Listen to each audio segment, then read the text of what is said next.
வைப்புச் சான்றிதழ் சந்தை என்றால் என்ன? வைப்புச் சான்றிதழ்களை வாங்கி விற்கும் இடம் வைப்புச் சான்றிதழ் சந்தை ஆகும். இது வங்கிகள் மற்றும் நிதி நிறுவனங்களால் வழங்கப்படும் குறுகிய கால வைப்பு ஆகும். அரசு பத்திரங்கள் சந்தை என்றால் என்ன? அரசு அல்லது தங்கமுனை பத்திரங்கள் வாங்கவும் விற்கவும் கூடிய ஒரு சந்தைக்கு அரசு பத்திரங்கள் சந்தை என்று பெயர். ஏலமிடுதல் என்பதன் பொருள் யாது?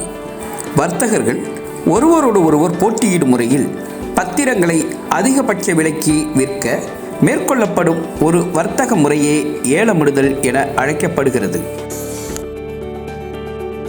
மாற்றம் என்பதன் பொருள் யாது?